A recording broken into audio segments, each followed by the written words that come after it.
ये कॉन्फ्रेंस इख्तिताम के करीब आ पहुंचा है।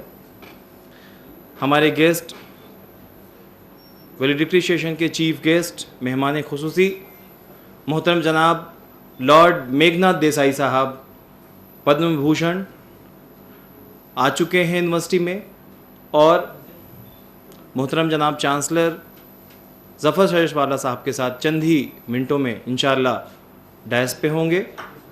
जैसा कि आप सब जानते हैं कि आज इस इंटरनेशनल कॉन्फ्रेंस के वैलिडिक्टरी सेशन में हमारे चीफ गेस्ट मोहतरम जनाब पद्म विभूषण लॉर्ड मेघनाथ देसाई साहब तशरीफ़ फरमा चुके हैं। मोहतरम जनाब शेखुल जामिया प्रोफेसर मोहम्मद मियाँ साहब, नायब शेखुल जामिया प्रोफेसर ख्वाजा मोहम्मद शाहिद साहब तशरीफ़ फरमा चुके हैं। मोहतरम जनाब चांसलर साहब ज़फ़र शरीशवाला साहब भी तशरीफ़ फरमा हैं, आ चुके हैं।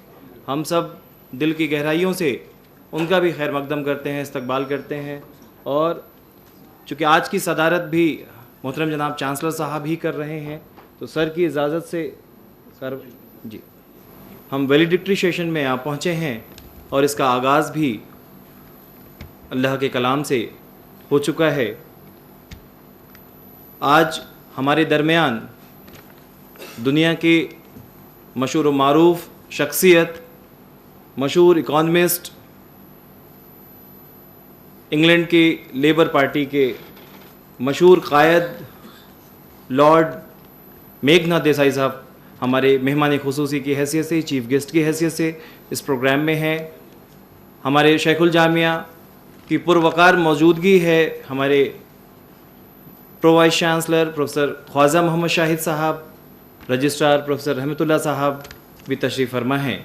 मैं बहुत ही अदबन दरख्वास्त करता हूँ अपनी यूनिवर्सिटी के pro vice chancellor professor Khwaja Mohammad Shahid sahab से कि आज कल में इस्तकबालिया से हम सब को सरफराज करें, मेहमानों का इस्तकबाल करें।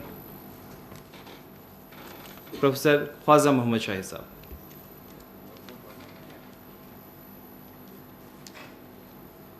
Honorable Chancellor,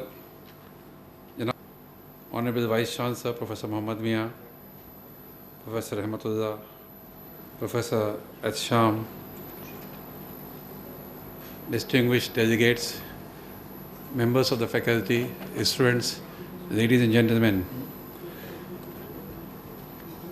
It's my great privilege to welcome all of you, but in particular a distinguished economist like Lord Meghnath Desai, a distinguished statesman, a distinguished person who has written extensively, who has been very active in the public life in Great Britain, who has been very active in the political discussions taking place in this country.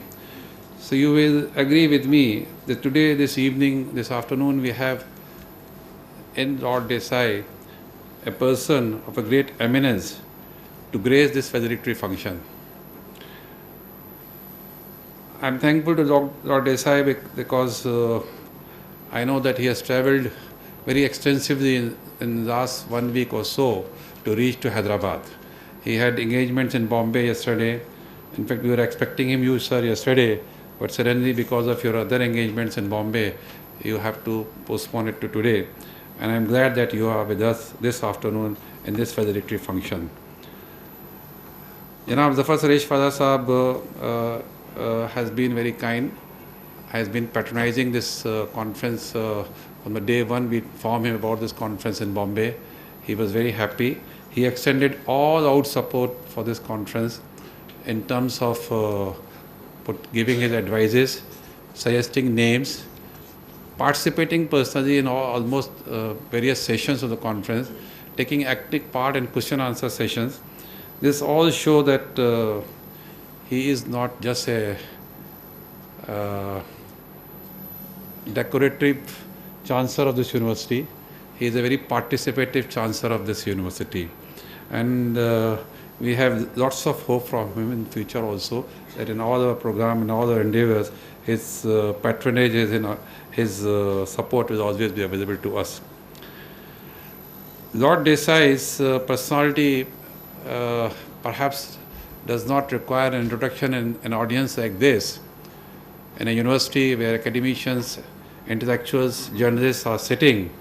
And we have been watching him on Indian TV also, where he takes very active and very unambiguous positions on the social issues, on the political issues, and his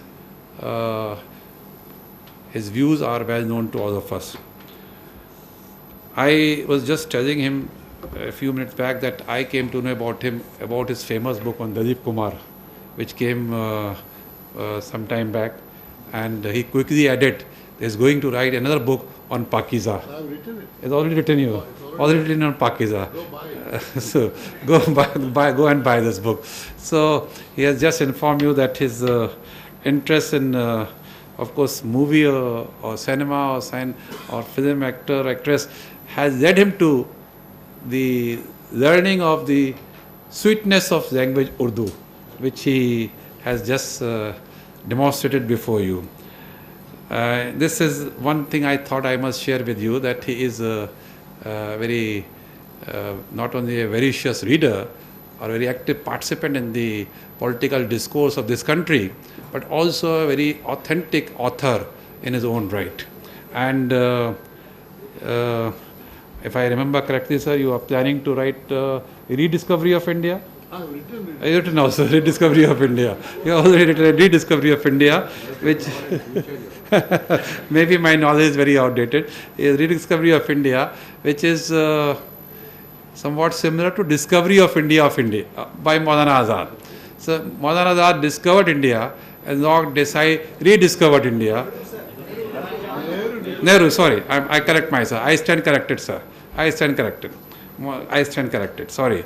So Jawaharlal Nehru wrote Discovery of India, and Lord Desai rediscovered India in his own right. So you have a person whose understanding of the country is so authentic, is so complete, that I think India should feel proud of a man like Lord Desai and his achievement and his position which he occupies in Great Britain, because it's not his only success, but the success of this country, success of a son of soil of this country, success of a person who has risen from a small town of Gujarat and risen to such greater heights. Sir, we welcome you here this afternoon, and we are waiting for your address. Professor Sham will, of course, tell you in detail about the conference which we had taken place last 2 days. But I must add that this conference owes its success to Professor Sham. So all of you give him a big hand. His efforts and hard work, his ideas, his concepts, his planning, we all chipped in to help him, but it was all out his efforts. So it's one of the biggest program of this university which I have seen in recent past. Conference addressed very important issues. Conference was attended by eminent journalists of this country, scholars, academicians, professors, and of course many, about 100 plus paper writers, 108 persons who presented papers in this two days conference, and I'm sure that he will publish them in due course of time. The issues discussed, if any one of you present yesterday in the conclave or in the inaugural session, issues discussed were very interesting and drew the attention of the audience and drew the attention of most of the newspapers today and drew the attention of electronic media also. That is, the Muslims and media in this country. Are they at loggerheads? Are they working together? Are they complementary to each other? Or there are certain areas where more attention is required to be paid. I need not to go in details. I think most of you must have attended most of the session, but this is one thing which I said yesterday, bothering the minds of many of us, that many of us feel that we are not well represented in the mainstream media. As I said yesterday, it may not be true, it may not be correct, but this feeling is there. This conference will address it very extensively, address this question very extensively, and lots of new perceptions, context came to our knowledge. Therefore, I personally believe, and I think most of you sitting in the hall, or all of you sitting in the hall will agree with me, that it was a great success. And this success, as I said, Professor Sham has done a lot for it. But I will be failing in my duty if I do not thank our Vice Chancellor, Professor Muhammad Mia, who has from day one, when we said about this conference, from day one he said go ahead, and he has been encouraging on all critical junctures. Wherever we are stuck, he was there to tell us, no, go ahead, let's have this conference. So we owe it our thanks to our Chancellor, our Vice Chancellor, and of course Professor Sham for the success of this conference. And we owe our thanks to Dr. Lord Desai for gracing this occasion and making it as a cherry on the cake, sir. A cherry on the cake. So this making this conference concluding session a very interesting, and I'm sure, like you, I am also waiting to hear him, and I will not stand any longer between you and them, this learned speaker sitting here. With these words, I welcome all the distinguished guests sitting on the dais, all the distinguished delegates who came all the way from different parts of the country, great journalists, authors, professors, and faculty of Manu, and distinguished guests from the city of Hyderabad. Thank you very much, ladies and gentlemen. बेहद शुक्रिया sir. मेहमानों की खिदमत में गुलदस्ता पेश करने के लिए मैं दरख्वास्त करता हूँ अपने चांसलर मोहतरम जनाब ज़फ़र शरीफवाला साहब से कि हमारे मेहमान, आज के मेहमान खुसूसी मोहतरम जनाब लॉर्ड मेघनाथ देसाई साहब की खिदमत में गुलदस्ता पेश करें sir.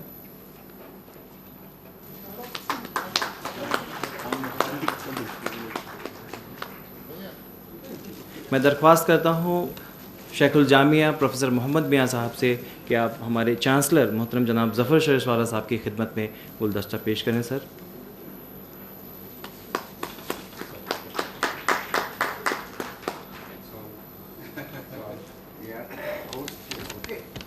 Thank you sir. Chief guest, Janab Lord Meghnad Jagdish Chandra Desai sir, directors, heads, deans of the university, teaching and non-teaching staff, media persons, students. I welcome all of you for this valedictory session. I am extremely happy to present the report of the conference. Let me admit that this report is certainly not as grand as the proceedings of the conference. It is very brief, as is well known to all of us. Mind-blogging deliberations are held for 2 days on the extremely significant issue of Muslims, democracy and the media, challenges and prospects. The beautifully high-flying flight of the conference took off yesterday with the inaugural session, which was established by several media gems, including from our neighbor country, Pakistan, with their perspective remarks on various aspects of the politico-cultural dynamics of the representation, misrepresentation, and underrepresentations of Muslims in various media, print, electronic, and the media of cinema. They set the tone of conference and expanded the horizons of our understanding of the issues at question. In its 5 plenary sessions on the very extremely relevant themes on Muslims and the international media, Muslims, communalism and Indian media, Muslims, secular democracy and the media, Muslims, Urdu media and Muslim politics, and Urdu and Hindi media working at cross purposes, a number of issues are raised, thoroughly discussed, and seemingly arrived at certain conclusions. And our rapporteurs have noted them. All the sessions were well attended, and the response of the audience is very encouraging and heartening. The book authored by Mr. Rajdeep Sardesai was released yesterday in the University Auditorium of the library. The media conclave on the theme Minorities and the Media at the Crossroad, anchored by Mr. Rajdeep Sardesai and Mr. Kamal Khan, and has an electrifying impact on the audience, bringing much enlightenment to all. After a heated, well-informed discussion, the conclave reached a heartening conclusion that media, Muslims and the majority community must reach a heartening must undertake a thorough self-introspection to remove the dark clouds of misunderstanding between and among communities. The message of the conclave was well received by all those present, and one witnessed them expressing their unconditional approval through the massive clapping. The heat that the conclave generated was cooled down by the enthralling ghazal and Sufiana Kalam presented by Miss Smita Belor and her team. The second day of the conference opened with 4 parallel academic sessions chaired by noted scholars, where nearly 150 papers were presented. Delegates from various parts of the Indian subcontinent and countries beyond this region presented their papers, enthusiastically participated in the discussion, and thus added to the academic aura of Maulana Azad Neshar Urdu University. One of the participants described the way the conference proved to be an eye-opener and opened up a new world to him. I am confident that similar must have been the experience of a number of other participants. A jubilant female participant made a suggestion that since the conference came up with a number of concrete suggestions to make India look more beautiful, a detailed report be prepared and sent to the Government of India and the United Nations Organization. With no exception, all paper presenters and discussions expressed the view that media, print, electronic and cinema must be more sensitive, responsible and responsive. Democratization of our media is urgently required. The media industry must become inclusive in its character is what that emerges, the quintessential message of the two-day conference. Thank you all of you. बेहद शुक्रिया sir. और अब वो लम्हा आ चुका है कि जब हम अपने मेहमान खुसूसी को से दरख्वास्त करें कि सर आप हमें मुखातिब करें, हम आपको सुनने के लिए बेकरार हैं। जनाब मोहतरम जनाब लॉर्ड मेघनाथ देसाई साहब, पद्म विभूषण, तालियों से इस्तकबाल करें सर का। शुक्रिया चांसलर साहब ज़फ़र सरेशवाला, वाइस चांसलर साहब प्रोफेसर मोहम्मद मियाँ, प्रोफेसर ख्वाजा शहीद, प्रोफेसर एहतशाम और सब मेहमान जो आए हुए हैं। आपने मुझे यहाँ बुलाया इस कॉन्फ्रेंस के बारे डिक्टी सेशन में, इसलिए मैं आपका बहुत शुक्रगुजार हूँ। देखें कब तक है ये उर्दू चलेगी, मगर बहुत नहीं चलेगी, मगर थैंक यू वेरी मच। मौलाना आज़ाद मेरे एक फेवरेट नेता है। जब ख्वाजा साहब ने मेरी इंट्रोडक्शन की तो उनको ज़रा कन्फ्यूजन हो गया कि डिस्कवरी ऑफ इंडिया आज़ाद साहब ने लिखी या नेहरू जी ने, क्योंकि मैंने यही जिक्र किया कि मैंने जब मौलाना आज़ाद का इंडिया विंस फ्रीडम पढ़ा तब मैं 19 साल का था। तब मेरा जो भारतीय इंडिपेंडेंस मूवमेंट का नक्शा बदल गया। India Wins Freedom is a book which makes you rethink about how India became independent. और उस ज़माने में बहुत ही कंट्रोवर्शियल किताब थी।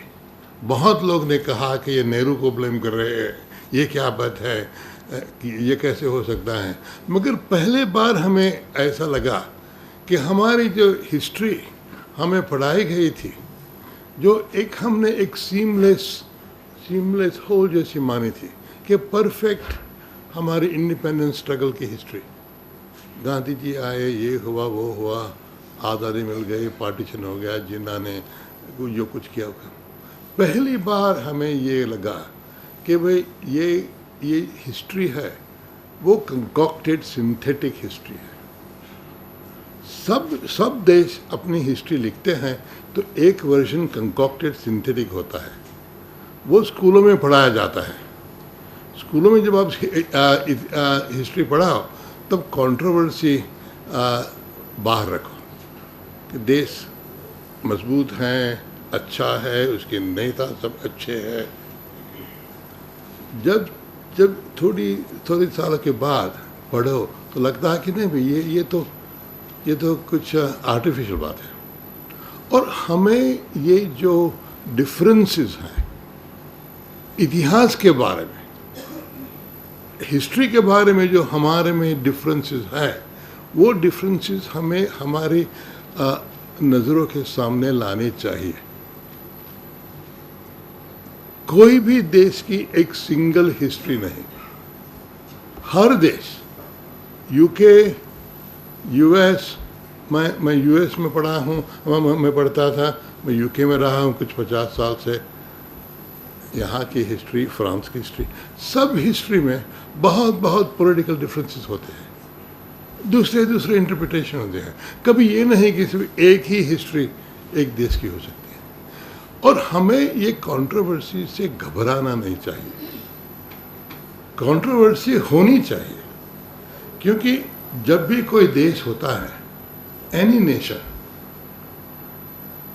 तो हमेशा ये नेशन अपने आप से पूछता है, why are we a nation, why are we a community.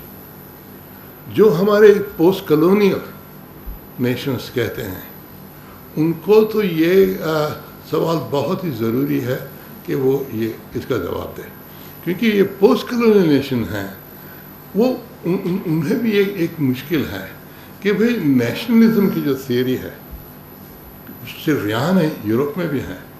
Nationalism की थियरी ये है कि nation is as old nation. ये हमेशा कुछ बहुत सदियों से ये नेशन था। एक ज़माने में बहुत सुनहरा था, बहुत प्रॉस्परस था, और फिर गिर गया और फिर ऊपर आया।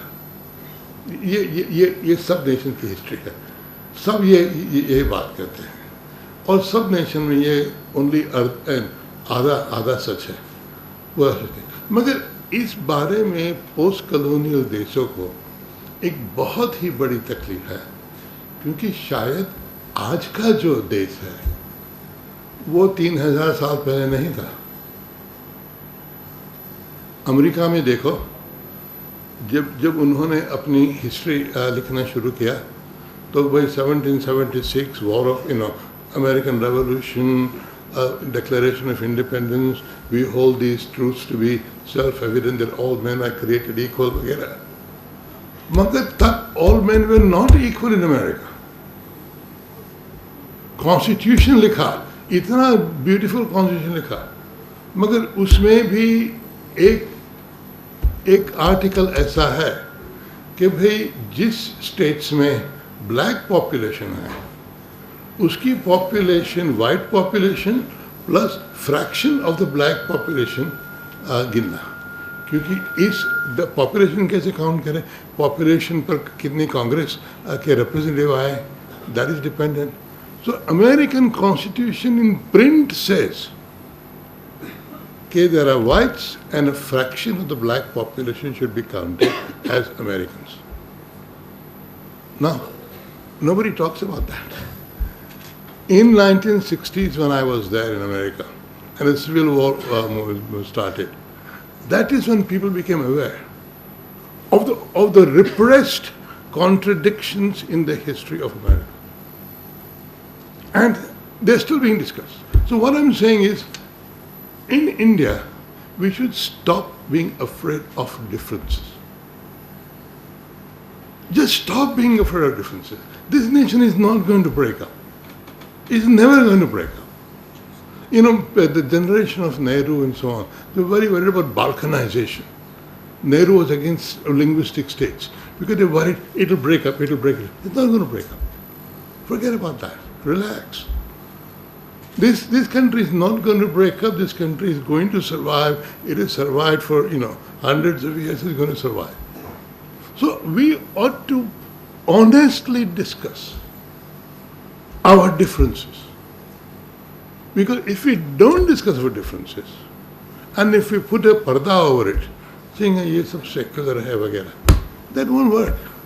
Because we still, when Pandit Nehru wrote the book The Discovery of India in Ahmednagar Fort Jail between 1942 and 44, 45.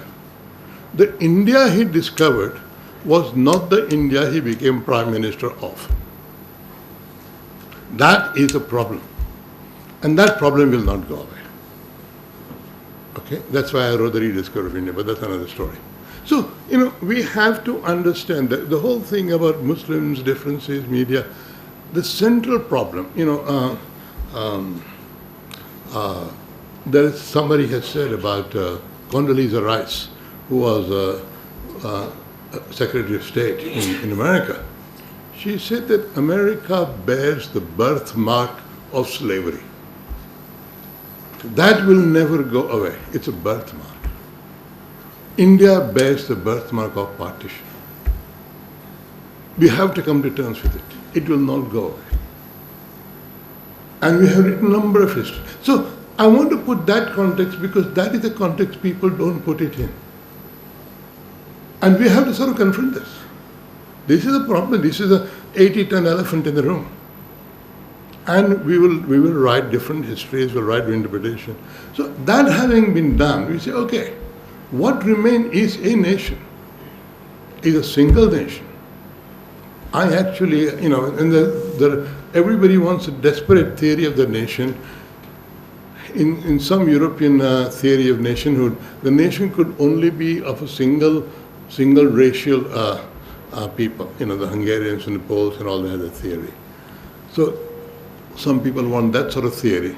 The theory must be people who are born and bred here thousands of years ago, no immigrants. No immigrants can be a part of the nation. Then we had a problem of Aryan immigration, so you have to deny the Aryans ever immigrated. They were all born here. But nobody was born here. Thousands of years ago, there was only life in Africa, and we all traveled. Everybody is an immigrant in every country, except in Ethiopia, where there was a native. So, we can't have a theory of nation with people born here. So, we have to confront our history. We have to confront other nature. And I think the key is, and even in context of this conference, the key is diversity within us and among us. There is no single category like Hindus, luckily. There are lots and lots of differences among Hindus. I'll tell you a story which I have always found very amusing story. It's slightly politically sensitive, but then I have a reputation for being politically insensitive.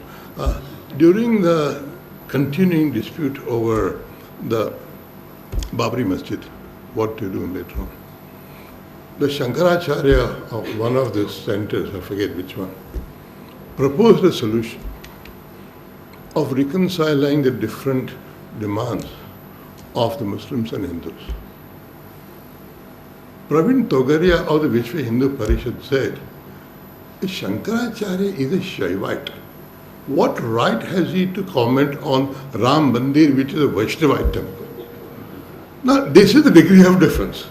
So for Pravin Togaria on that question, the Shankaracharya was not Hindu enough to be able to... So there are a lot of differences. Same thing is, Muslims speak different languages. Of course, Hindus had to have a language, so they invented Hindi. Hindi is an invented language of late 19th century, believe you me. And everybody thinks that all Muslims speak Urdu, which is not true. They ought to, perhaps. Maybe Hindus ought also to speak Urdu. And some Hindus do speak Urdu. My father-in-law, who was born in Lahore, and grew up speaking Urdu in his Punjabi Hindu household. So that can happen. But the thing is, Muslims speak Malayali, they speak Gujarati, they speak Marathi, they speak Tamil, they speak Telugu. They speak all languages of India. Right? So there is diversity among Muslims. And there is diversity among Hindus. There is diversity in different states in India. I have this private theory which is not very popular, but I'll give it to you. That India is a nation of many nations. India is a community of many nations. Each language group can claim to be a nation. The Marathas in the Marathi speaking can claim to be a nation, the Tamils, the Telugu, everybody. We all come together, we all pull together our little bits. And what has emerged due to accidents of history and so on is a nation of nations. And this is where I think all histories which want to drive a unified, monolithic history of nation do not work and will not work and will ultimately break down because they will not have the political support to sustain themselves, apart from historical truth. So I think what we ought to do, we ought to relax, first of all. Yes, we ought to discuss this question of bias, discrimination, prejudice, media representation, misrepresentation, absolutely. But you could have the same conference about women and the media, and the Dalits and the media, and the elderly and the media, and so on. I mean, the media is not a perfect thing. The media is biased in a lot of ways, because media also caters to the readers. Readers are biased in many ways. Let's face it. When so-called Bollywood changes its characterization of Muslims from one to the other, they do it because it sells. It should not sell, but it sells. That's why they do it. Otherwise, they wouldn't do it. They wouldn't do things which don't sell. Right? So, in a sense, what we have to understand the dynamics of our differences. And despite our differences, our common heritage, a common community, which in a sense we have created since 1947. You see, again, I have a very, very strong belief. And again, I will maybe call a Macaulay Putra for that. I have a very strong belief that India became a nation in maybe if not 1947, in 1950. Dr. Rajendra Prasad was the first Indian emperor to rule over more territory than any emperor, Hindu or Muslim. People don't understand this. All theories of Aryavart and all that sort of stuff completely exclude Assam. No Hindu king ever or Muslim king ever conquered Assam. Most Delhi Sultanate or Mughals didn't conquer the south. Right? So what we think India is, the map we draw is a post-1950 map, a post-1947 map. And only since 1947 has a single political authority ruled over their entire territory. So India is a young nation. And India is a nation still in the making. And we invent and reinvent India every day. We have done it through the Constitution, which is an amazing document. I mean, it's unthinkable how a generation of elderly people got together and wrote this completely revolutionary document in which universal adult franchise was given at the beginning. And India is unique among nations. I think it was the first modern nation which gave universal adult franchise at the origin of itself. In UK, finally, only in 1928, were women and men treated equally in terms of right to vote. In France, it was 1946. So, India is in a revolutionary constitution. And since then, through the democratic process, through election after election after election, we have created and recreated a nation. And no nation is perfect. In a democracy, there are majorities and minorities. But again, if you think of India as a single synthetic whole, then you show this minority is 20% and that majority is 70%.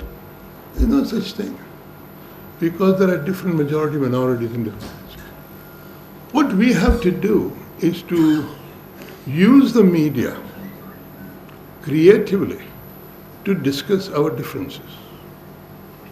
And not to pretend that somehow there is an artificial repainting of our differences so that they disappear. that they look like we are all the same. That we all worship the same God, or we don't worship the same God. Obviously we don't worship the same God. That is the principle on which the union is based. And I think that's the only principle on which this union can be based. And all the people didn't like the fact that the Golden Temple was attacked. Tough luck. A nation has to do something for its own survival. And so our differences are there. We confront them. Yes, the media sometimes play a good role, sometimes play a bad role. But media shouldn't be forced to play a false role. Media have to play. One thing I would say about this conference, which I am sorry I did not attend, is what we need is a comparative perspective. For example, how are minorities treated in other media in other countries? For example, the question of representation of black people in Hollywood. It's a very lively question which a lot of research has been done. After all, they more or less came at the same time as the white people came, sometime in the 17th century. It's not that some came before others. Okay, the Native Americans came before, who are even more badly portrayed than the blacks. So how are minorities portrayed in media, especially in cinema? Is there something about cinema that it always takes a majoritarian view? And its treatment of minority reflects how the majority at that time feels about the minority.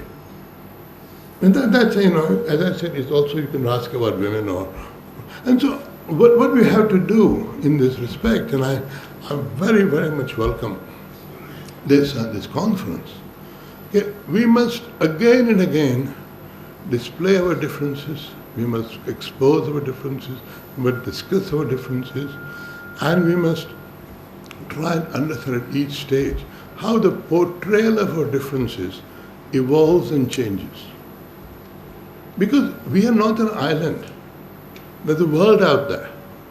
And the world out there also influences how we understand each other. Quite a lot of people who here talk about minorities one way or another. When they are minorities, say in America, you realize what discrimination is like. When your temple is attacked, or defaced by somebody, you realize what it is to be a minority. It comes home to you.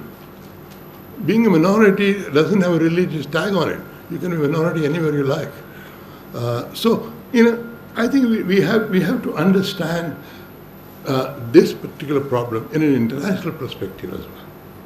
Because in a sense, minorities get a short end of the stick everywhere.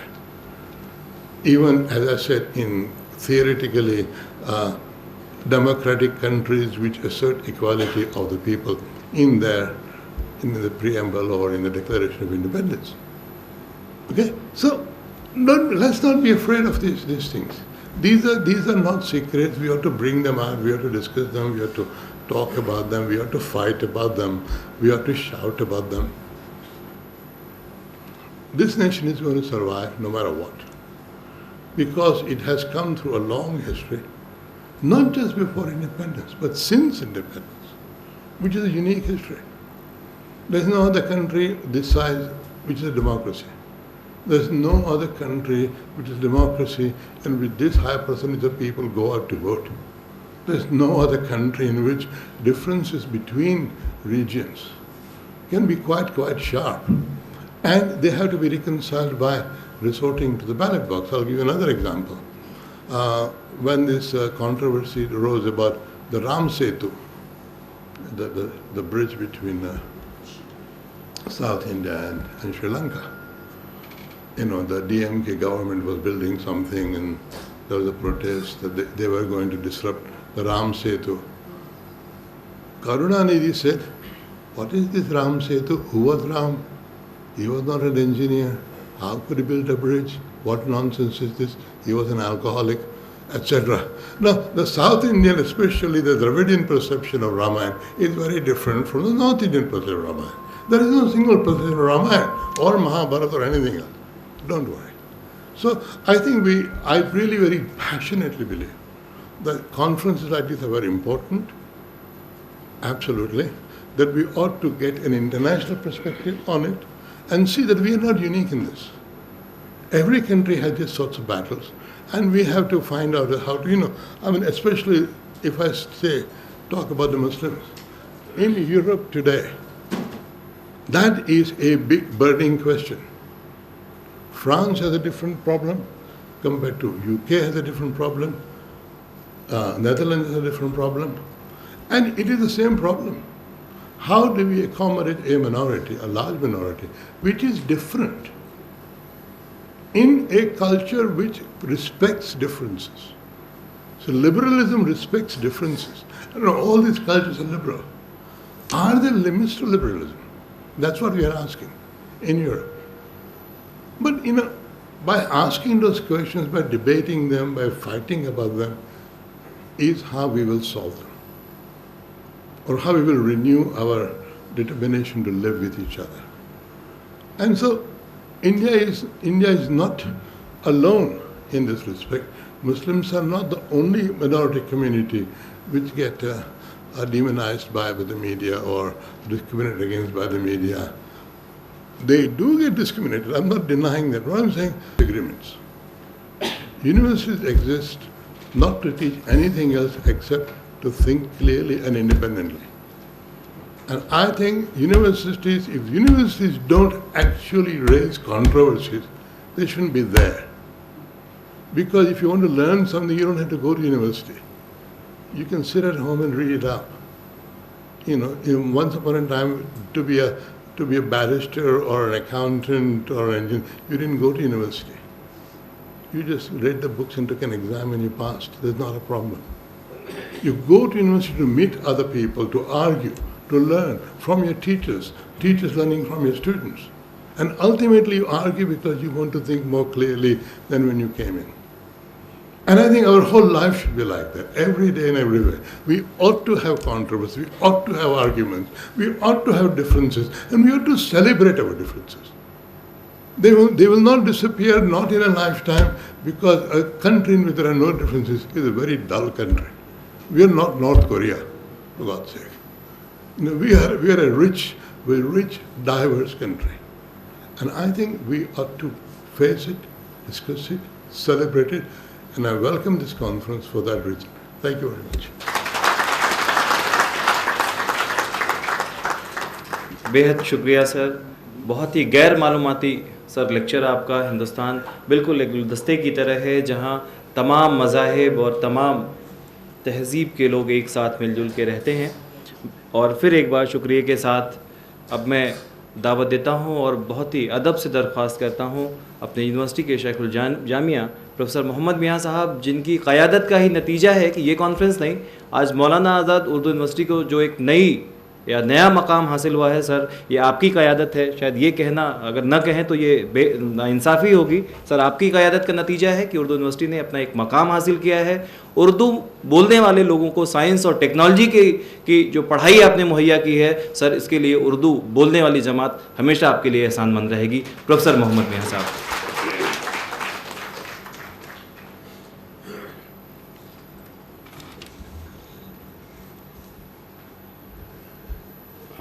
मोहतरम जनाब chancellor साहब, ज़फ़र सरेशवाला साहब, मोहतरम Lord Meghnath Jagdish चंद्र देसाई साहब,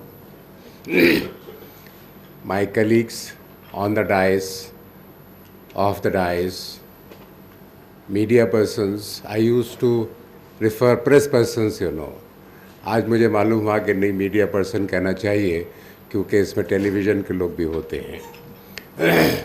guest, participants and students, ये मेरे लिए बहुत ही खुशी का मौका है और मैं तसव्वुर नहीं कर सकता कि मैं और लॉर्ड मेघनाथ देसाई साहब एक डाइस शेयर करेंगे कभी, ये मैं आपको बताऊं। मैं इनका नाम सुनता रहा, इनके बारे में पढ़ता रहा, लेकिन ये मेरे ख़्याल से मेरे कभी तसव्वुर में नहीं आया होगा। बहुत दिनों से मैं इनसे वाकिफ़ हूँ क्योंकि इनको पढ़ता रहा हूँ, लेकिन मैं अपनी खुशनसीबी समझता हूँ, खुशकिस्मती समझता हूँ कि आज वह हमारे बीच में मौजूद हैं और उन्होंने वैलेडिक्टरी एड्रेस दिया।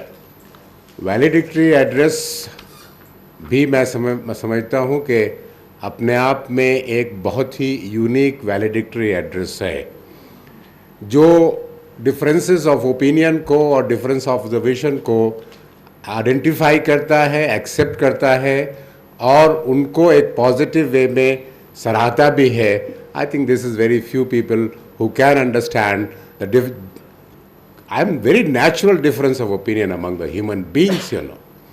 मैं तो थोड़ा साइकोलॉजी की तरफ भी जाके बताना चाहता हूँ कि हर आदमी अपना जहन लेके अलग पैदा हुआ है. इंडिविजुअल डिफरेंसेस हैं. जब डिफरेंस ऑफ ओपिनियन आपके घर में हो सकता है, एक माँ बाप के बच्चों के बीच में हो सकता है, तो बाकी लोगों के बारे में हम क्यों ये उम्मीद करें कि डिफरेंस ऑफ ओपिनियन या किसी चीज़ को अलग तरीके से पेश करने का कोई ज़रिया ही नहीं होगा. हम तो ये समझते हैं कि जो बात हम कह रहे हैं वही दूसरों को भी कहना चाहिए, तभी हमारी बात को वज़न मिलेगा. ऐसा मैं नहीं समझता. आपकी बात को वज़न जब मिलेगा जब आपकी बात को दूसरे लोग दूसरी तरह से भी देखेंगे और फिर आप किसी वक्त में इस काबिल होंगे कि उनको कन्विंस कर सके कि आप जो बात कह रहे थे वो उनकी बात से बेहतर है. और इसलिए मैं समझता हूँ कि टॉलरेंस जो है वो बहुत बड़ी चीज़ है इंसान में. जो लोग टॉलरेंट नहीं होते हैं वो शायद सीखते भी कम हैं और एडजस्टमेंट भी उनका इस दुनिया में अच्छा नहीं होता है. मैं कुछ अभी बात सुन रहा था तो मुझे अपने बचपन से लेके और जवानी और इस बुढ़ापे तक की चीज़ें याद आती रहीं मुझे. क्योंकि अगर आप न्यूज़ को देखें तो न्यूज़ 1947 की बात तो नहीं करूँगा, 50s की बात करूँगा, then 70s, 80s, 90s and now how much difference has it been made in the presentation of the news. अखबार को देखिए तो अखबार किस तरह से पहले ख़बर लिखते थे. अगर आज से आप 30 साल पहले चले जाएं और आज अखबार किस तरह से ख़बर लिखते हैं, उसमें ज़मीन आसमान का फ़र्क है. और मैं समझता हूँ कि जो जर्नलिज्म है वो ऑनेस्ट जर्नलिज्म होना चाहिए, which generally lakhs in today's world. This is my opinion. You may differ with my opinion. It lacks judiciousness. It lacks एक तरफा बहुत हो जाता है. और इस कॉन्टेक्स्ट में मैं अगर ये कहूँ कि जो सही शायद नहीं होगा, लेकिन बहुत सुनते हैं पेड न्यूज़ के बारे में आजकल बड़ी बात कहते हैं. मुझे नहीं पता कि ये कैसे मैनेज होता है, मुझे नहीं मालूम है, लेकिन क्यों करते हैं ये मैंने सुना है कहीं पर. और पेड न्यूज़ से ज़्यादा मैं जो महसूस करता हूँ कि इन्फ्लुएंस्ड न्यूज़ भी होती है. जबकि मेरा अपना ये ख्याल है कि ऑनेस्ट जर्नलिज्म वो है कि जो अपनी बात का कहने से कहे भी और तज्जिया भी करे कि वो ऐसी बात को क्यों कह रहा है. मैं दूर नहीं जाना चाहता और सिर्फ इतना कहना चाहता हूँ कि जब न्यूज़ आती है, मैं पर्टिकुलर रेफरेंस नहीं देना चाहता वरना वो भी बायस्ड हो जाएगा. बहुत सी चीज़ें अच्छी भी होती हैं और बहुत सी चीज़ें ख़राब भी होती हैं. कुछ लोग अच्छी चीज़ों को लिखते हैं, कुछ सिर्फ ख़राब चीज़ों को लिखते हैं और कुछ दोनों चीज़ों को लिखते हैं. मैं समझता हूँ कि तीसरा ऑप्शन ज़्यादा बेहतर है और ज़्यादा ईमानदारी का है, जो आजकल देखने में बहुत कम नज़र आती है. जहाँ तक रहा कि मुसलमानों के सिलसिले में मीडिया का क्या रवैया है, मुसलमानों के सिलसिले में मीडिया का रवैया मेरे ख़्याल से जो माइनॉरिटीज़ की तरफ होना चाहिए वो होना चाहिए. लेकिन क्या जो इसके बात के लंबरदार हैं कि वो माइनॉरिटी की तरफदारी करते हैं, क्या कुछ ऐसी बातें करते हैं कि जो दूसरों को माइनॉरिटी के करीब लाएं या माइनॉरिटी को दूसरों के करीब ले जाएं? मुझे नहीं लगता कि कभी इस तरफ कोई ख़ास थिंकिंग हुई होगी. मैं पहले की बात फिर क्या, अभी आजकल बड़ा, जब तक न्यूज़ में कुछ मसाला ना हो तो न्यूज़ नहीं समझी जाती है. और हर न्यूज़ ब्रेकिंग न्यूज़ हो गई है. अगर मैं न्यूज़ देखता हूँ तो आधे घंटे तो बहुत मुश्किल है देखना, 5 मिनट भी देखना मुश्किल हो जाता है कि एक बात को 10 बार कहा जाता है और रिपीटेटिव हो जाती है. और हर न्यूज़ से पहले एक कैप्शन आता है, ब्रेकिंग न्यूज़, फिर न्यूज़ आती है, ब्रेकिंग न्यूज़, फिर न्यूज़ आती है. और what is the breaking news? कि फला गवर्नमेंट हॉस्पिटल में कूड़े के ढेर लगे हुए हैं. Is this the breaking news? आप खुद सोचिए कि किसी हॉस्पिटल में कूड़े के ढेर लगे हुए हैं, क्या ये ब्रेकिंग न्यूज़ है? आई थिंक ब्रेकिंग न्यूज़ को बहुत डाइल्यूट कर दिया गया है और मैं समझता हूँ कि इस तरफ जर्नलिस्ट को ध्यान देना चाहिए कि breaking news should really be breaking news as such, you know. एक बात और मैं कहना चाहता हूँ कि तारीख़ लिखने के अलग अलग तरीक़े होते हैं, उनका ओरिएंटेशन अलग होता है, वो अपने हिसाब से तारीख़ लिखते हैं। लेकिन मैं तालिब इल्मों को एड्रेस करके ये कहना चाहता हूँ कि आप अपना जहन हमेशा ख़ुद बनाएं, इसलिए आपको पढ़ने की बहुत ज़रूरत है। आप मुख्तलिफ़ ज़राए को इस्तेमाल कीजिए और देखिए कि आप अपना जहन किस तरह बनाते हैं। कुछ लगता है तारीख़ पढ़ने के बाद, यार ये बात ठीक नहीं लगती है। जब ठीक नहीं लगती है तो आपको दूसरा सोर्स पढ़ना चाहिए, तीसरा सोर्स पढ़ना चाहिए और अपनी राय खुद बनानी चाहिए। और ये मैं बार बार कहता हूँ कि अपनी राय खुद बनानी चाहिए, दूसरों की राय पे नहीं जाना चाहिए। और ये मैं पहली बात से कंफर्म करना चाहता हूँ कि there are always individual thinking and there is always individual differences, you no.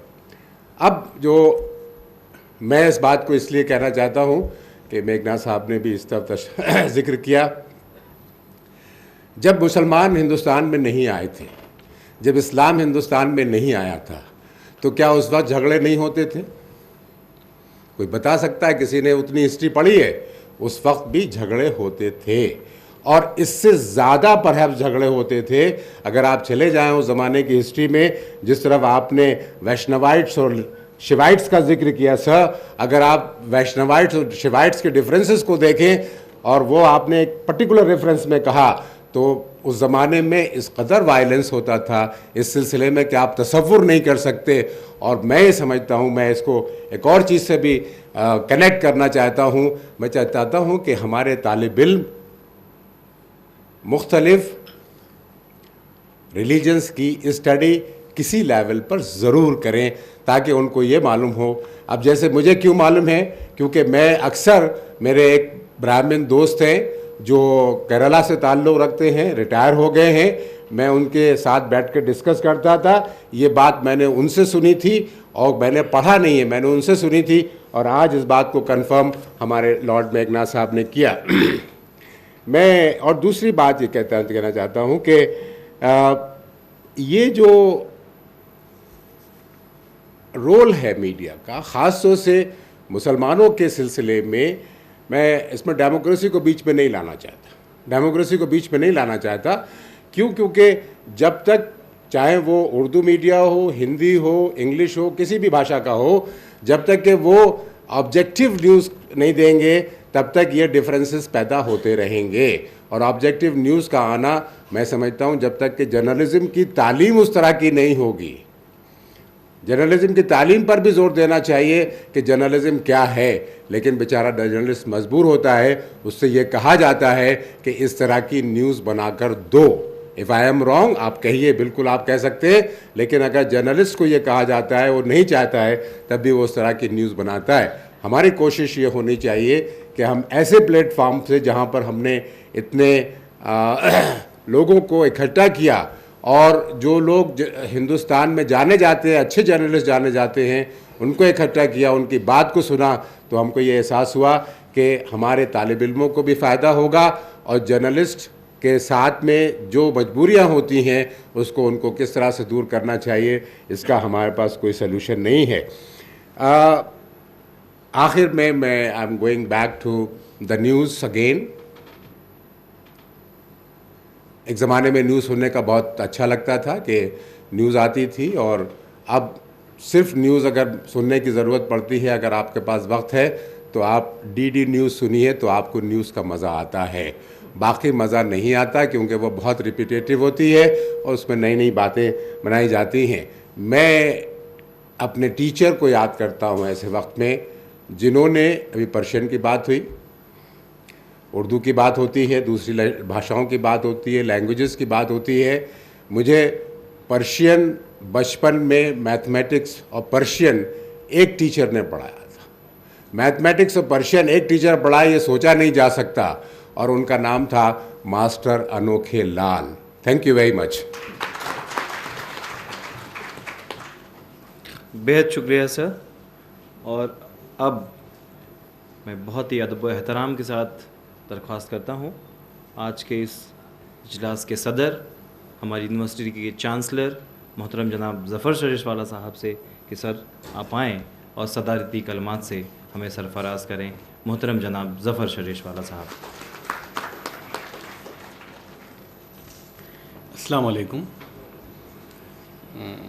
मैं लॉर्ड मेघनाथ देसाई साहब का बड़ा मशकूर हूँ कि सिर्फ बात की फ़ोन पे लंदन में और फ़ौरन इन्होंने हाँ कर दिया। यानी अभी तो मैंने कोई तफसील भी नहीं भेजी थी, लेकिन फ़ौरन हाँ किया, तो मैं आपकी बड़ा मशकूर हूँ इसका।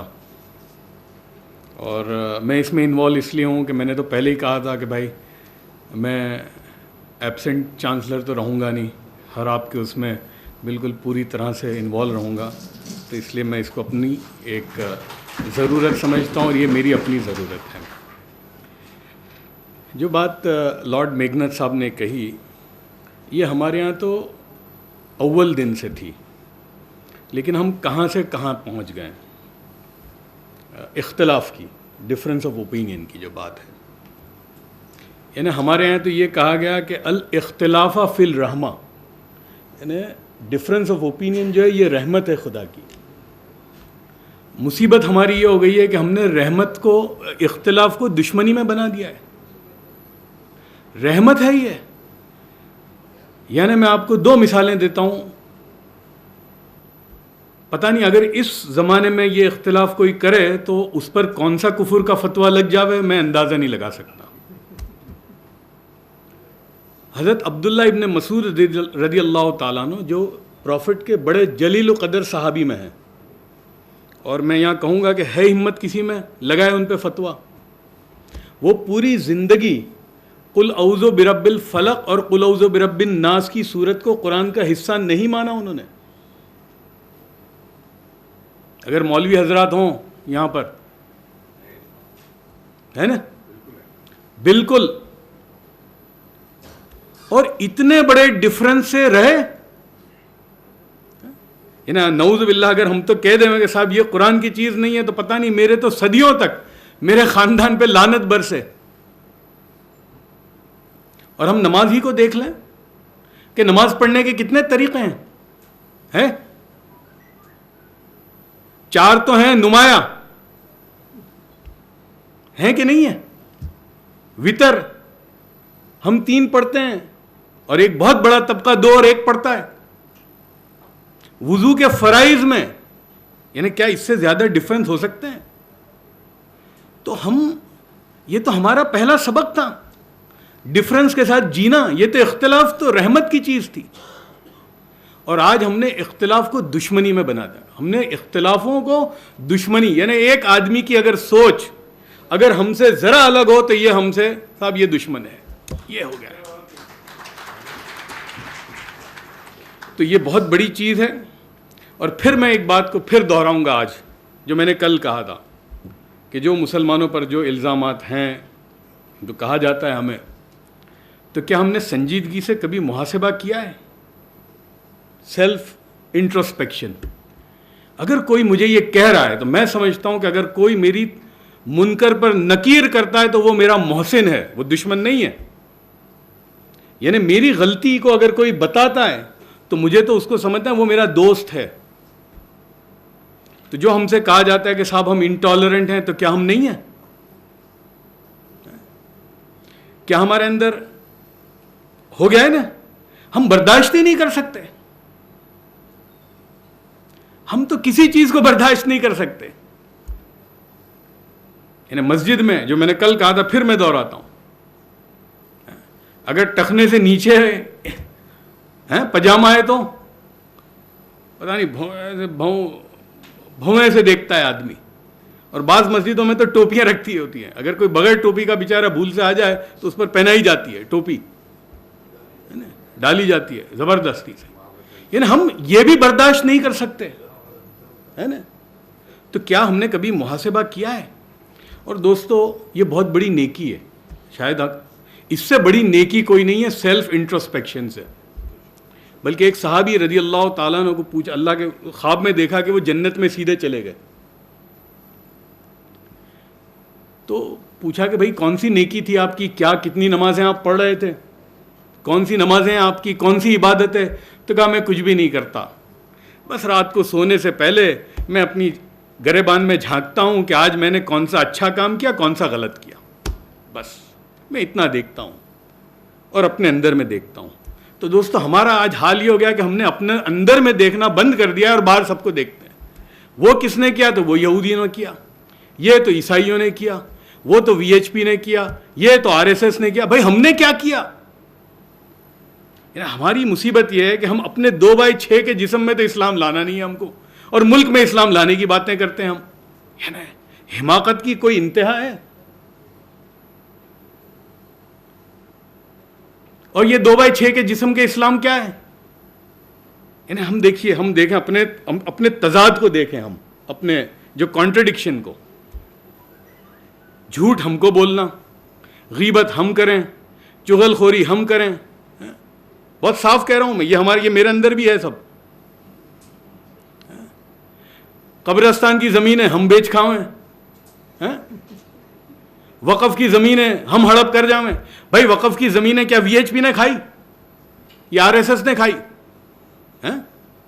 वक़फ़ हम खा जावें, कब्रिस्तान की ज़मीनें हम बेच खावें, झूठ हम बोलें, पड़ोसी को हम सतावें, फिर भी हम मुसलमान। ये कौन सा इस्लाम है दोस्तों? तो हम अपने अंदर में मुहासिबा करें, देखें कि भाई आखिर को ये कौम हमसे नफरत क्यों करती है? तो कोई नफरत हमसे नहीं करता दोस्तों। ये इस मुल्क का जो हिंदू है, मेरी 50 साल की उम्र हुई है अब, मैं 35 साल मेरी ज़िंदगी गुजरी है आम उसमें, बहुत गहरी निगाह से देखा है, जो अपनी नाकिस अकल से। लेकिन जो मैं आपको एक बात कहता हूँ, मैंने अपनी ज़िंदगी में देखा है कि ये हमारा जो हिंदू भाई जो है, इसके साथ आप थोड़ी सी अच्छाई कर लो तो जो एक्नॉलेजमेंट वो करता है ये मुसलमान कभी नहीं कर सकता। अरे दोस्तों, ये तो वो कौम है जो हमारे मुर्दों को पूजा करती है, तो क्या हमारे जिंदों से नफरत करेगी? अब जाओ देखो ख्वाजा अजमेरी के वहाँ और निज़ामुद्दीन औलिया के वहाँ, और हम तो बम्बई में रोज़ देखते हैं हाजी अली पर। और मेरा तो है, मुझे ये इस बात का शौक़ है कि कितना हिंदू और कितना मुसलमान आता है। मैं बराबर जाके बैठता हूँ, हालांकि हूँ तबलीगी, लोगों को बड़ा उस पर भी ताज्जुब होता है कि ये साहब क्या कर रहे हैं खबर के सामने। लेकिन मैं जाके जब देखता हूँ तो मेरा वो है, सालों से 70-30 का रेशियो है। 70% हिंदू आता है और मुसलमान तो खाली सलाम करके चला जाता है, ये हिंदू आता है वो सजदा करता है। तो जो कौम हमारे मुर्दों को सजदा करे, क्या हम जिंदों से नफरत करेगी? दोस्तों वो हमारे अखलाक से नफरत करती है। हमने वो किरदार ही नहीं दिखाया। पड़ोसी का हक जो है, अगर हम पढ़ें हदीस के अंदर के जो एक पड़ोसी का हक क्या है ना, मैं 2-4 बातें कहूँ आपको। लोग, इसलिए ये बात मुझे याद आई कि बम्बई में लोग मुसलमानों को, और अब तो बहुत जगहों पर मुसलमानों को मकान नहीं देते। तो हमारे महेश भट्ट साहब बड़े अजीज़ दोस्त हैं, तो मैंने कहा कि भट्ट साहब कसूर हमारा है, हमने वो किरदार ही इस बेचारे को नहीं दिखाया। तो कहा वो कैसे? मैंने कहा हदीस में ये आता है कि वो हम में से नहीं जिसके हाथ से और जुबान से लोग महफूज न रहें, कि वो हम में से नहीं। और वो हम में से नहीं जिसका पड़ोसी भूखा सो जाए, बल्कि यूं आता है एक जगह पे कंसिडरेशन, जो हमसे कहा जाता है ना कि हम कंसिडरेट नहीं है। कंसिडरेशन का ये आलम है कि रसूलुल्लाह सल्लल्लाहु अलैहि वसल्लम ने यूं फरमाया कि अगर तुम्हारे घर में फल फ्रूट हैं और इतने नहीं है कि पड़ोसी को दे सकते हो, तो उसके छिलके बाहर मत डालना ताकि पड़ोसी के बच्चे उसे देखकर राल टपकाएं। एक जगह यूं आता है कि अपने पड़ोसी से अपनी दीवार को ऊंची मत करना ताकि उसकी हवा बंद हो जाए। तो मैंने कहा भट्ट साहब, अगर ये मुसलमान ऐसा अगर पड़ोसी बन जाए तो क्या ये हिंदू आपके पड़ोस में आने के लिए प्रीमियम देगा कि नहीं देगा? कि साहब मुसलमान का अगर पड़ोस मिल जाएगा तो कम से कम भूखे तो नहीं सोएंगे। तो ये हमें सोचने की ज़रूरत है, और बात यही है कि शुरू हमें करना है। खुदा उस कौम की हालत को नहीं बदलता जिसने अपने बदलने का इरादा न किया हो। अगर हमने तय नहीं किया कि हमें नहीं बदलना, तो फिर तौफीक भी नहीं मिलती। ये मुफ्त में नहीं है भाई तौफीक, वो कहते हैं ना हिदायत मिल जाएगी, अरे भाई हिदायत तो उसको मिलती है जो चलता है। तो हम कदम उठाएं, लेकिन वो कदम कब उठेंगे, पहले हम अपने अंदर में देखें कि अंदर में गलतियां क्या है। और वाकई एक और बात, इसलिए कि मैं भी वेस्ट में रहा हूँ 7 साल और बहुत करीब से मैंने देखा है, इस्लामोफोबिया की बात हुई थी। मैं आपको यकीन दिलाता हूँ कि जो दुश्मनी, अगर मैं उसको दुश्मनी कहूँगा, जो वेस्टर्न प्रेस में और वेस्टर्न सिविलाइजेशन में है, वो तो तोगड़िया साहब ख्वाब भी नहीं देख सकते। जिस किस्म की गलाजत वहाँ के अखबारों में और वहाँ की मीडिया में आती है, मैं नहीं समझता कि तोगड़िया साहब ने भी हिम्मत भी की होगी बोलने की। इसलिए कि इस मुल्क का हिंदू जो है वो चूंकि सेक्युलर है तो हम हैं। अगर वो सेक्युलर नहीं होता तो दोस्तों हम इस मुल्क में नहीं रह सकते। और आप देखिए 1200 साल की हिस्ट्री है, 10% मुसलमान हैं हमेशा और 90% पे हुकूमत की है। तो वो सेक्युलरिज्म का प्रिंसिपल हमेशा से था इस मुल्क में। तो ये मुल्क के अंदर अब भी मुझे तो कहीं बहुत लगता नहीं ना हमारी मीडिया हमारी दुश्मन है, बल्कि मीडिया तो हमारी बहुत ही हमारे सपोर्ट में आई है हर ज़माने में, हर दौर में। और बात उर्दू की निकली तो लोगों ने बड़े वो किए, तो मैं आपको बताऊं कि मोदी साहब को भी बड़ी इस लैंग्वेज से मोहब्बत है। इसलिए कि पिछले साल फरवरी में उन्होंने हमको कहा कि भाई मैं उर्दू की वेबसाइट तैयार कर रहा हूँ। हमने ही कहा था कि भाई आप सब ज़ुबानों में कर रहे हैं, तो कहा नहीं नहीं अच्छा है तुमने याद दिलाया। तो फिर उन्होंने तैयार की और फिर मुझसे कहा कि भाई तुम सलीम साहब से, सलीम खान वो बड़े उर्दू के राइटर हैं और उन्होंने जितनी फिल्में लिखी हैं और जितने डायलॉग लिखे हैं वो सब उर्दू में ही लिखे हैं, इसलिए कि उर्दू ही आती है उनको। वो उर्दू में लिखते हैं, फिर अपने राइटर को बुलाते हैं, उसको पढ़ के तो वो हिंदी में फिर लिखता है। वो तो हिंदी जानते नहीं है, उर्दू ही जानते हैं। तो कहा कि भाई सलीम साहब के हाथों तुम इसका इजरा करो, इफ्तिताह करो। फिर जब हम कर रहे थे तब मोदी साहब का फ़ोन आया। तब उन्होंने कहा कि सलीम साहब मैं बहुत शुक्रगुजार हूँ और मुझे उर्दू से बड़ी मोहब्बत है, लेकिन अफसोस ये है कि मैं पढ़ना और लिखना नहीं जानता, लेकिन सुनने में मुझे बड़ी मज़ा आती है। और उन्होंने भी ये कहा था जो कल शेखर साहब ने कहा, लेकिन मोहब्बत अगर बयान करनी हो तो उर्दू से बेहतर कोई ज़ुबान नहीं है। तो ये है और मैं ये मोहब्बत की जो बात है उस पर मैं अपनी बात आखिर करूँगा, इसलिए कि यही एक मिसिंग फैक्टर है दोस्तों हमारे अंदर। अगर हम मोहब्बत करना शुरू कर दें ना हर एक से, तो सारी दुश्मनी ख़त्म हो जाए। बस मोहब्बत करो भाई सबसे, और अल इख्तिलाफ फिल रहमा, बस ये प्रिंसिपल के साथ हम जिएँ तो फिर कोई मुश्किल नहीं है। मैं समझता हूँ बिल्कुल मुल्क कभी नहीं टूटेगा। व आखिरुद दावाना अल्हम्दुलिल्लाह। बेहद शुक्रिया सर। शायद कॉन्फ्रेंस का जो हतमी राय भी यही है कि इख्तलाफ के साथ डायलॉग हो, बातचीत हो और टॉलरेंस हो। अब मैं दरख्वास्त करूंगा अपने वाइस चांसलर मोहतरम जनाब प्रोफेसर मोहम्मद मियाँ साहब से कि आज के मेहमान खुसूसी मोहतरम जनाब लॉर्ड मेघनाथ देसाई साहब की खिदमत में मोमेंटो और शॉल पेश करें। मोहतरम जनाब लॉर्ड मेघनाथ देसाई साहब को मोमेंटो और शॉल पेश करेंगे मोहतरम जनाब प्रोफेसर मोहम्मद मियाँ साहब।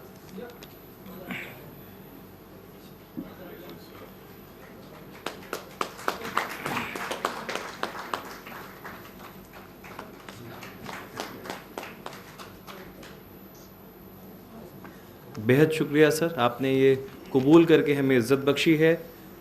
और इसके साथ ही मैं दरख्वास्त करता हूँ अपने शेखुल जामिया प्रोफेसर मोहम्मद मियाँ साहब से कि आज ये कॉन्फ्रेंस, हमारे बहुत सारे इदारे हैं जिनका ताउन न होता, जिनकी मदद न होती तो शायद ये मुमकिन न होता। यूनिवर्सिटी ने इनिशिएटिव लिया, लेकिन बहुत सारे इदारे हैं, इंस्टीट्यूशंस हैं जिन्होंने लब्बैक कहा और माशी और हर एतबार से ताउन किया। मैं आपसे दरख्वास्त करता हूँ सर कि उन इदारों के, इंस्टीट्यूशंस के जो नुमाइंदे हैं सर, उनको एक मोमेंटो देना है सर। मैं आपसे दरख्वास्त करता हूँ।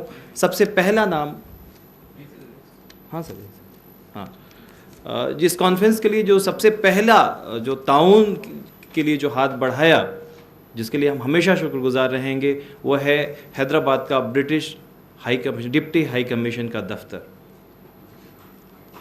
डिप्टी हाई कमिश्नर मोहतरम जनाब एंड्रू मैकलिस्टर साहब और उनका जो ऑफिस है उसने बहुत ही गर्मजोशी से इस्तकबाल किया। आज हमारे high commissioner, deputy high commissioner से मोहतरमा नलिनी रघुरामन साहिबा, जो पॉलिटिकल इकोनॉमी एडवाइज़र हैं, उनके नुमाइंदे के तौर पे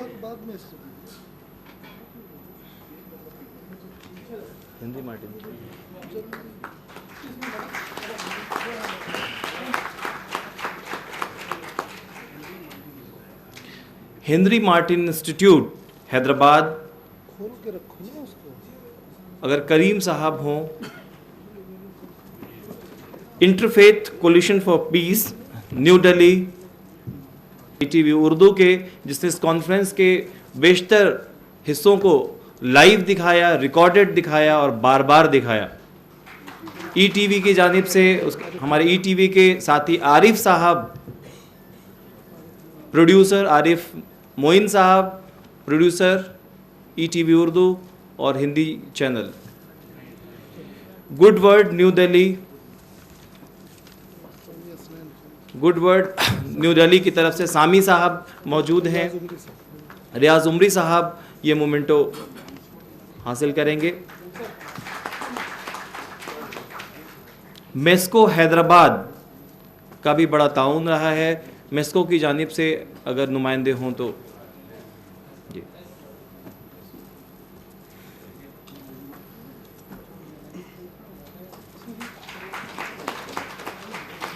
इस कॉन्फ्रेंस को शहर के मुख्तलिफ कोनों तक पहुंचाने वाले, पूरे शहर में जो होर्डिंग्स लगे बड़े बड़े, उसे स्पॉन्सर किया मखदूम ब्रदर्स ने। मखदूम ब्रदर्स की तरफ से अगर लासा लमसा टी, जो हैदराबाद के लिए खुसूसी एक टेस्ट है लासा लमसा टी का, हम शुक्रगुजार हैं रहनुमा दक्कन के, और खुसूसी ख़ास तौर से अगर मैं कहूँ खुसूसन तो उसके एडिटर सैयद विकारुद्दीन साहब का, जिनकी हमेशा हौसला अफजाई रही है, हमेशा उन्होंने हमारी रहनुमाई करी है। वो अलील हैं, वो नहीं आ सके, हम सब दुआ करते हैं कि अल्लाह ताला उन्हें सेहत दे और जल्दी ही वो शिरकत कर सकें। हम ख़ास तौर से शुक्रगुजार हैं रहनुमा डेक्कन के, जिसने अच्छा कवरेज दिया, times of India, Deccan Chronicle और तमाम मीडिया हाउसेस का, जिसने इस प्रोग्राम को पूरे आवाम तक पहुंचाने में हमारी मदद की। बेहद शुक्रिया। और अब प्रोग्राम के इस आखिरी मरहले में अगर शुक्रिया के फ़राइज़ अंजाम न दिए जाएं तो शायद प्रोग्राम अधूरा होगा। इस फ़राइज़ को अंजाम देने के लिए मैं दरख्वास्त करता हूं इस कॉन्फ्रेंस कमेटी के रुकन डॉक्टर मुशाहिद साहब से, डॉक्टर मोहम्मद मुशाहिद साहब, associate professor department of education and training, कि आप इजहार तशक्कुर का ये रस्म। First of all, the whole Manu fraternity is very thankful to our most respected and dynamic Chancellor for gracing the occasion in spite of his busy schedule in different walks of life. We are also feeling proud to have a veteran personality, Padma Bhushan, Janab Lord Meghnad Desai, with us in this evening. Thank you so much, sir, for taking pains to reach our university and grace the occasion. We are also thankful to our beloved Vice Chancellor, Chief Patron of this grand conference, for extending necessary guidance, help and support to organize this conference. We are also thankful to our respected Vice Chancellor, Patron and Chairman of this conference, for always advising us to work in a very systematic and orderly manner, as he is well known for his administrative and managerial aptitude. Thanks a lot due to our respected registrar and patron of this conference for extending all kinds of administrative help and support. We are also very much thankful to our respected President of India, respected Vice President of India, and respected Minister of Minority Affairs for their best wishes. We are also very thankful to all sponsors of this conference, like British Deputy High Commissioner, Hyderabad, Nalini Madam is here with us. Thanks, ma'am, thanks. ICSSR, Bombay Stock Exchange, Binani Cement, MESCO, Henry Martin Institute, ICP, Good Word, ETV Urdu, Makhdoom Brothers, Lasa Lamsa, Pista House, Rehnumai Dakkan, Himalayan Book Worlds for their financial and other help. The list is about 14. We are also thankful to the reputable journalists and media persons from Pakistan, Mr. Najam Sethi, Mr. Imtiaz Alam, and Ms. Mehmal Sarfraz for enhancing the beauty of this conference. We are also very thankful to the renowned journalists and media persons who came from across the nation and are well known for their unique identity and personalities. Their list is about 30. It is not possible to name each and everyone, but start from Enram to Akku Sirvastava. The list is so long, the time is so limited, therefore I am go through. We are also thankful to the academicians, scholars, paper presenters, and participants who travel here to take part in this conference. We are also thankful to the hospitality department for taking care of our respected guest. The whole team of Professor Ehtisam Khan, who actively contributed for this conference tirelessly, needs special thanks.